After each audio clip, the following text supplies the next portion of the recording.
रूस दौरे से सीधे पीएम मोदी ऑस्ट्रिया की राजधानी वियना पहुंचे। एयरपोर्ट पर उनका स्वागत ऑस्ट्रिया के विदेश मंत्री अलेक्जेंडर स्कैलेनबर्ग ने किया।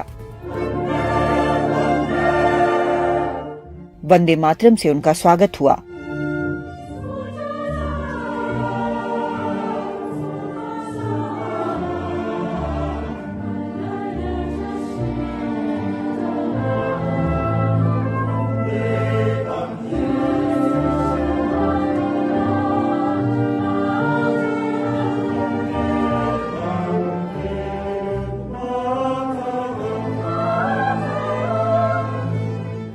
Chancellor Karl Nehammer private dinner के पहले पीएम मोदी के गले लगते और उनके साथ सेल्फी लेते नजर आए।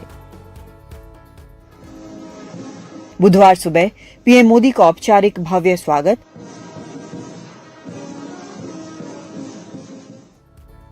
और फिर दोनों नेताओं और डेलीगेशन के बीच बातचीत। चांसलर नेहमर ने याद किया कि नेहरू के समय से ही भारत अमन के हक में और युद्ध के खिलाफ खड़ा रहा है। उसने ऑस्ट्रिया का साथ दिया था।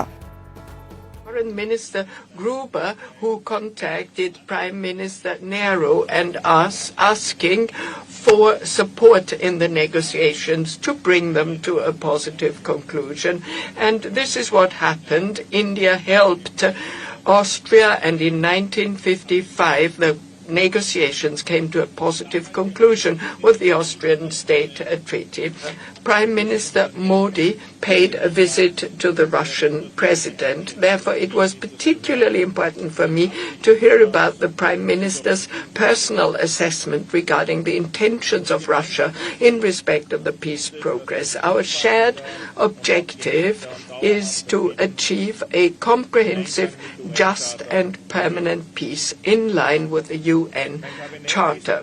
मैंने और चांसलर नेहमर ने विश्व में चल रहे विवादों, चाहे यूक्रेन में संघर्ष हो या पश्चिम एशिया की स्थिति, सभी पर विस्तार में बात की है।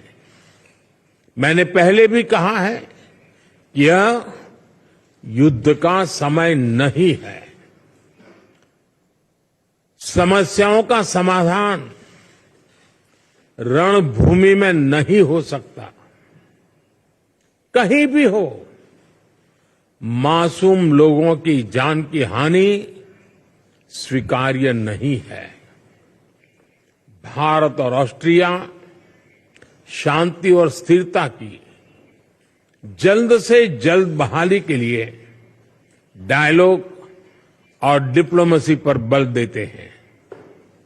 इसके लिए हम दोनों मिलकर हर संभव सहयोग देने के लिए तैयार हैं। दोनों देश मौजूदा वैश्विक आर्थिक हालात में द्विपक्षीय व्यापार और सहयोग पर भी जोर दे रहे हैं। There is high demand for economic cooperation, particularly when it comes to renewable energy, about environment and urban technology, urban development and infrastructure development. It's impressive to look at India's success when it comes to infrastructure.